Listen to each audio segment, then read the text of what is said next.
bagenzi umwanyi bakunzi b'ikiganiro cacu Deutschkurs, ikiganiro gica kuri radio Kazoza FM, ijwi ryo kugwiza umwimbu. Ikiganiro mutegurirwa na Centre Culturel Allemand, ikigo cyo muri kaminuza y'Uburundi, mukagisirizwa na jewe Paul Ndayihereje. Ndabaramukije mwese, ndabaha ikaze kuri uno munsi ngo dusubire dusangira ijambo kubijanye n'ururimi rw'ikidagi. Iki kiganiro cacu ni ikiganiro cihaye intumbero yo guterera mu nzira yo gushobora kumenya kuvuga, kumenya kwandika n'ukumva ururimi rw'ikidagi.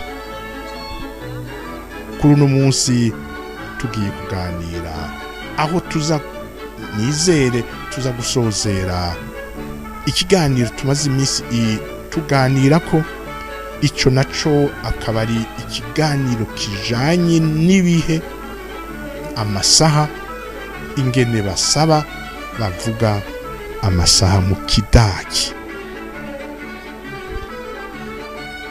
Tubandaniriza aho twari tugejeje ku biheze, aho twari twibukanije ingene baharura mu kidagi kuva kuri rimwe gushika kuri 24. Kubera iki? Kundi biheze nari nabivuze, nuko mu byo tugiye kubona mu bibazo canke mu nyishu tuza kuronka ijanye n'amasaha kirife, tuza gukenera kuva kuri rimwe gushika kuri 24. Kandi ikindi nyamukuru no kwibutsa twavuze kundi biheze, nuko biza kuvana naho umuntu ari, umuntu habariza ikibazo naho umuntu arongera inyishu y'ikibazo kijanye n'umwanya. Naha bivanye nuko kundu babivuga kubiri kudasa, mugabo bavuga kimwe. Ariho ururimi rw'ikidagi rusobanura imvugo officielle n'imvugo qui n'est pas officielle. Imvugo officielle mpereye ngaha akandi ariyo yoroshe n'igihe haba hari ikintu ni radio, ni televiziyo, ku kibuga c'indege canke ahari igare ya moshi kuri gare centrale canke no kuyandi magare. Ngizi les lieux privilégiés aho bakoresha bavuga amasaha, akoresha imvugo ya officielle. Ahasigaye ari muhira, ari mu nshuti, mu kibano, ku ishuri, ku kazi, mwibarabara, muri sinema, muri restaurant, bakoresha imvugo igihe bavuga amasaha, imvugo bita inofficielle. Aha aniho bakoresha kuva kuri rimwe gushika kuri 12 utarenze, ariko officielle ni kuva kuko kuri rimwe gushika kuri 24, kwa kunda amasaha agize umunsi avugwa kandi aharugwa.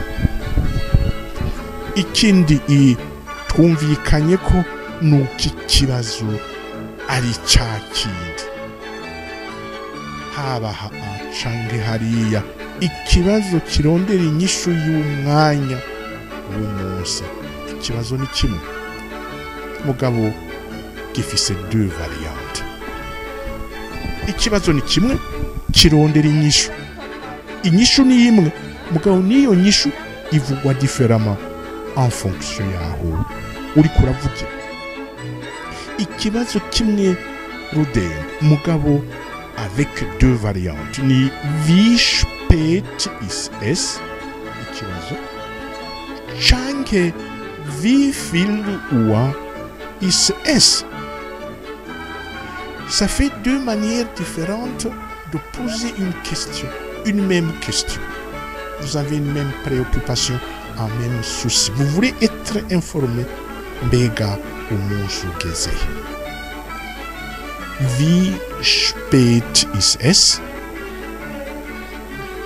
wie viel Uhr ist es aha nkibutsa yuko aha nous avons affaire à comme il s'agit d'une question muribuka les questions ont une manière structurée d'être soulevées d'être posées batangura kuco bita Fragewort pluriel Fragewörter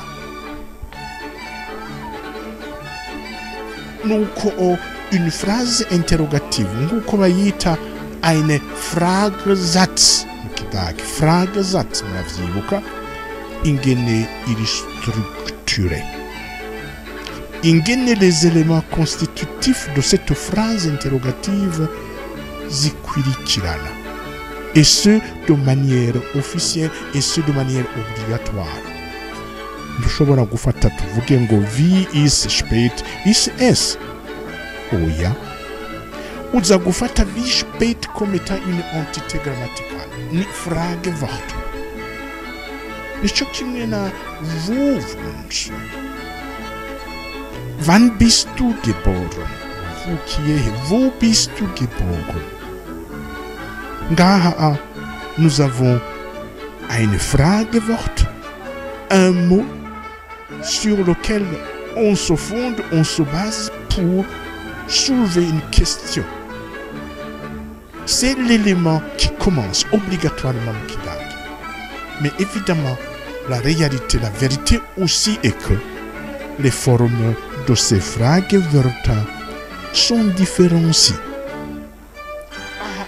wie spät comme vous le voyez igizwe n'ibice bibiri wie spät mais de l'autre côté et c'est la même variante ni wie viel Uhr ist es ici nous avons wie viel Uhr wie viel Uhr trois éléments ensemble constituent une entité grammatique il y en a aussi yindi ni Fragewort d'une forme différente que wer, was, wie, woher. Mais quoi qu'il en soit, wie spät ist es, wie viel Uhr ist es, c'est exactement la même chose. Les deux, c'est la même chose, naho ziri différemment structuré. Ikibazo rero ni iki? Ukoresha officiel cyangwa inofficiel ikibazo ni iki? Swat kiriya. Erega no mu gutangura kwishura intango y'inyishu tuvuye ku kibazo Fragesatz tugiye dans un autre type de phrase tugiye muri Aussagesatz.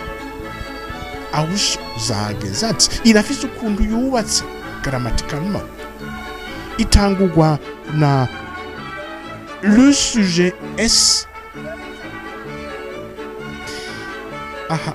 munkundire sindabije kumuzi kuko ngaha c'est une structure grammaticale un peu spéciale mu vy'ukuri S ni sujet pour en fait entrer en conformité grammaticale na ikidagi. Nous avons ce qui suit is qui est la forme du verbe sein conjugué à la troisième personne du singulier.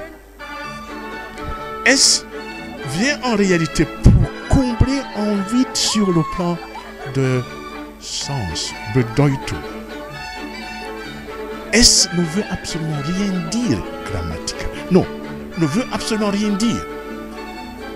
Mais tout simplement, on utilise dans son contexte particulier et dans d'autres aussi comparables et similaires, en réalité pour combler un vide grammatical.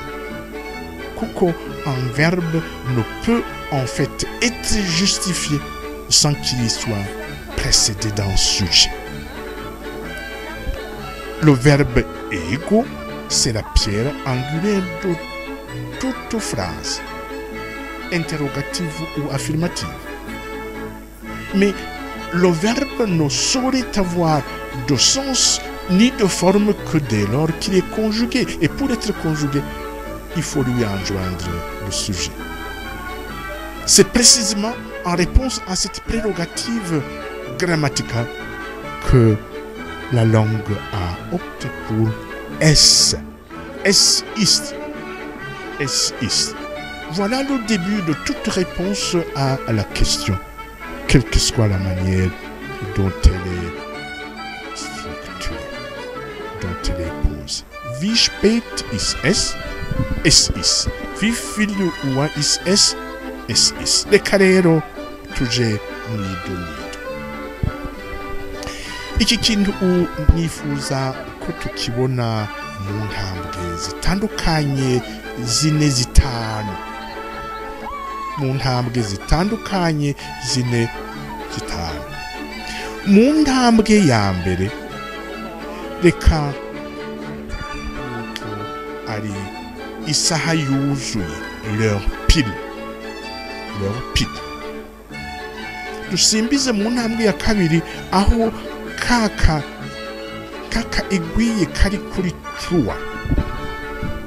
Pile no kuvuga kamwe gatonya kari ku ndwi akandi kari kuri 12 no kuvuga ni saha pile, ni 7 heures pile. Kari kuri 9 kandi kuri 12 ni 9 heures pile. Kari kuri 4 kandi kuri 12 ni 16 heures pile. Aha, bien sûr ni 1, aha naho ni 2. Reka duhere dusokote turabe inofficiel. Nibarabara kw'ishure inofficiel. Inofficiel. Inofficiel. La manière officielle de dire, de répondre à une question. Wie spät ist es? Reka mu ntambwe ya mbere igeze kuri 6 heures. Bavuga wiki. Es ist, ça reste pour tous les cas de figure. Es ist et puis toujours. Es ist igeze kuri 6 heures. Es ist 6. Es ist 6. Ukuvuga iki? Ukuvuga ni saa 12 zo mu gitondo. Es ist 6. Reka dufate igeze kuri saa 3. N'umuntu saa 3 bwa bushinge kamwe kari kuri 9 kandi kuri 12 saa 3 kuko yuzuye. Wie spät ist es? La question. Inyishu le début ni yindi ni es ist 9. Es ist 9. Tugeze kuri 12 saa 6 izuba iraha hejuru. Muhuye n'umuntu ati entschuldigen Sie, excusez-moi de vous déranger, mushobora kundangira, mushobora kumbarira isaha ingene izarizo.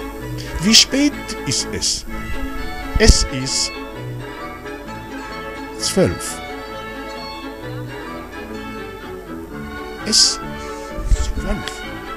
Aha, murabibona kamwe kari kuri 12 akandi kari kuri 12. Es ist 12. Ikibazo wie spät ist es? Wie viel Uhr ist es? Es ist 12. Umunsi urabandanya. Reka tugere kuri isaha 7. Isaha 7 kamwe kari kuri 1 akandi kari kuri 12. Gato kagufi kari kuri 1 akandi karekare kari kuri 12. Umuntu umurahuye murambabarira ndemwe ushobora kumbarira ni saa zingahe? Wie spät ist es? Wie viel Uhr ist es? Es ist 1. Es ist 1. Reka tubandanye isaha 9. wie spät ist es, kamwe kari kuri gatatu kandi kari kuri 12. C'est l'heure pile. Wie spät ist es? Es ist 3. Reka tugere kuri isaha imwe yo kumugoroba. Ubu kamwe kageze kuri 7 akandi kuri 10 ni kumugoroba. Wie spät ist es? Es ist 7. Reka tugere kuri 22. Ni kuvuga ni saa 4 y'ijoro. Saa 4 y'ijoro. 22h mu Gifaransa. Umuntu akakubaza ati reka tugizwe gutaha. Ibi siradusiga. Wie spät ist es? Wie viel Uhr ist es? Es ist 10.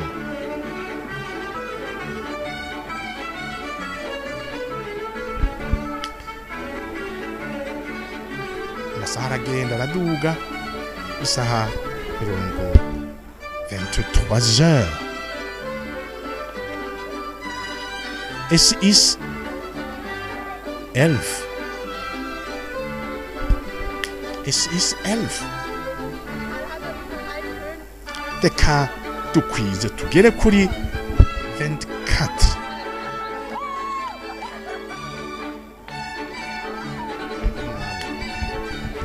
Twanditse kuva kuri 6 twari gushobora gutangura kuri 1. Tugeze kuri 24.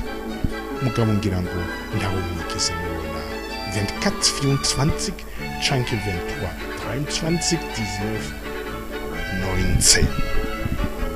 Aha 24 ni ukuvuga saa 6 y'ijoro. Saa 6 y'ijoro. Es ist 0. Es ist 0 canke ukoresha es ist Mitternacht.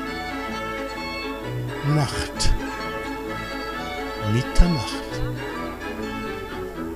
Es ist 0 canke es ist Mitternacht. Ngaha n'igihe rero bihuriranye nuko les deux aiguilles kamwe kari kuri un chiffre kandi kari kuri 12, donc les heures type. Nabonye es ist 6, 9, 12. À partir de 13h, twavuze yuko de façon inofficielle ni kuva kuri 1 gushika kuri 12. Bica bigenda gute? Tutangura kuri 1 encore une fois gushika kuri 12. Mugabo mwabonye yuko kuvuga yuko ari 12 twavuze ngo ni 0 canke Mitternacht kuko ni amasaha yo mw'ijoro. Beka officiellement oya reka tubandanye inofficiellement. Tubanze duheze za ntambwe zitanu navuga. Wie spät ist es? Es ist kwa kundi mugabo reka tuvuge turenze 15. 15.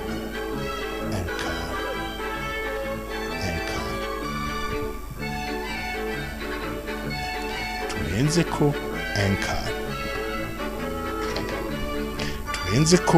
un quart. Duhere toujours na karore ntanga turashobora guhera ku kiri mugabo ikwakundi 16h15 muhuye itondo 6h15 nditukuri kuri 6h 6 top oya top irenze ko iminota 15. Mbega hahoho umubwira ngo iki kare ari top twavuze ngo 6 ubu iyo top irenze ko 15 unité. 15 unité. Quelle unité? Unité d'une heure. Amasaha unité de heure ni ukuvuga iki iminota 60 iminota 60 rero ni gice aha 6 heures yarenze pile irenze ko ibice 15 mugabo suko babivuga ni 15 ugabuye kuri l'unité qui est 60 kuko ngaha ni saha aha ni minota tukaba tuzi yuko isaha igirwa ni minota 60 none 60 kugabura kuri 15 ni iki ni 4 donc 15 c'est un quart d'une unité de mesure iyo unité de mesure ikaba 60 minutes igeze kuri 15 igiye mu rugendo rwa 60 minutes igeze kuri 15 donc ça fait ugomba kuvuga kuko iminota ni 60 kugabura kuri 15 none 60 divisé par 15 bayita ni un quart en réalité 4 quarts ça fait 60 minutes donc ni iminota un quart d'une unité donc on est viertel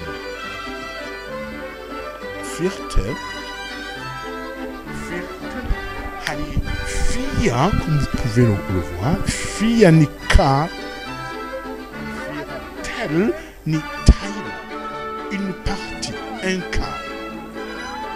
un quart d'une unité de mesure nous kuvuga un quart de 60 ni 15 minutes c'est bien exprimé ici dans l'écriture 6h15 15 de quoi ni 15 ufatiye en fait kuri le chiffre yani mani 60 donc viertel mais viertel quoi irenga donc ni 15 minutes zirenga 6 heures ni viertel nach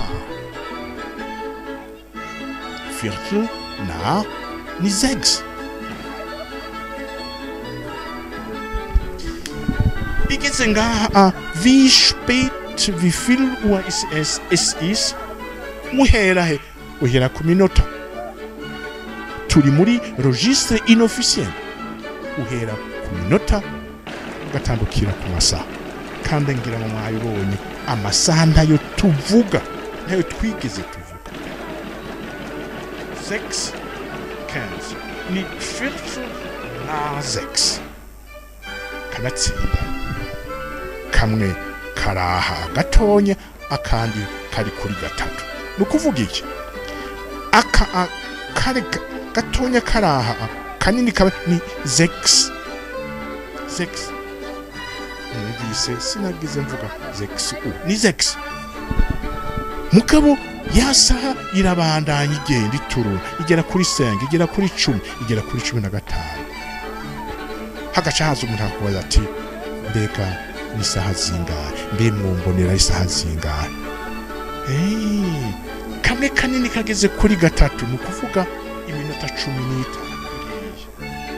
irenga yasaha pile ya 6 heures donc ni un quart d'heure irenze ku masaha ya gatandatu reka dufate rero kariko karatuna kaja hehe ku isaha ya mbere saa moya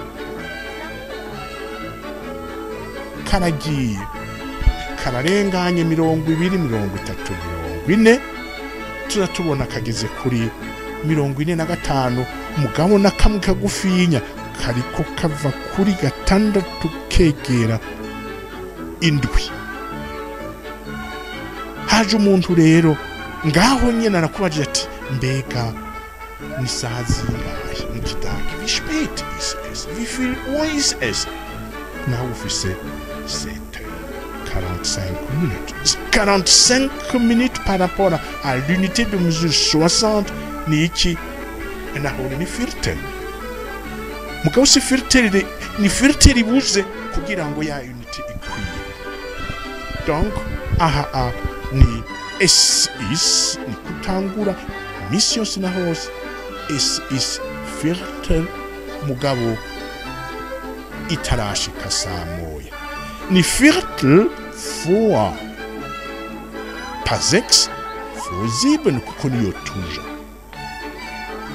filtre vor 7. Deux situations. Isaha l'heure pile irenga 15 minutes. Chanke une heure pile ibuze 15 minutes kugira ngo kuko ibe pile. Hamwe wumva ni na l'heure pile. Ukoresha l'expression firtle. Un quart. Firtle harimo fia. Quart. Le quart de quoi? De l'unité de mesure. En l'occurrence, le quart de 60 minutes. Parce que nous parlons de minutes. Donc, es ist Viertel nach 6. Kakagende kakaduga kagana 8. Mugabo kageze kuri 9. 9 ni 45. Umuntu akakubaza ati ni saha zingahe gamuntu? Ni minota 15 ibura kugira ngo isaha ya kabiri ishike. 15 moins 8.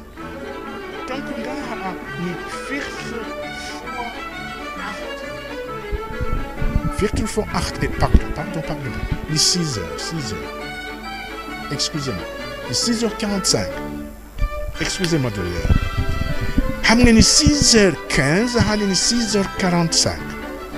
Ngira ngo mwabonye ko hamwe harenze ko un quart, ahandi habuze un quart kugira ngo l'heure pile ishike. Arico gituma bakoresha viertel nach 6 canke viertel vor 7. Iyo uriko uravuga isaha ibuze, en fait vous vous référez à l'heure qui va devenir. Akandi karorero dufate 9 heures. Je twabibonye. Es ist 9. Apana 9 uwa. Es ist 9. Irenze ko iminota 15. Iminota 15 irenze kuri l'heure pile ya saa 3 9 heures. Donc es ist Viertel nach 9. Viertel nach 9. Reka tugire 9:45. Ni ukuvuga iki? Habuze 15 ibura muri 60 ni 45 minutes kuko kaba kageze kuri 9. Tubona ngo ni 9h45. Ni yayindi Viertel mugabo Viertel kugira ngo l'heure suivante ishike. Donc ni Viertel vor 10 kuko igeze kuri 9h. Ese ingene umwanya unyaruka kabo nta kundi. Reka tubifate mu kiganiro cy'uno munsi twari dutanguye koko kuraba twinjira mu idonido ku kuntu bishura ikibazo cerekeye kumenya umwanya umuntu ariko. Ikibazo ni wie spät ist es, intango y'inyishu es ist. Twabonye yuko ushobora kwivuga de façon inofficielle cyangwa officielle. Twabonye intambwe ya mbere Vollstunde, ubu twari tugize kuri Viertel. Reka tuzobandanya kundwiza, ndabakengurukire ko mwabanye nacu, hanyuma naho ubutaha ndabikibanuye. Kazoza FM, be your own boss.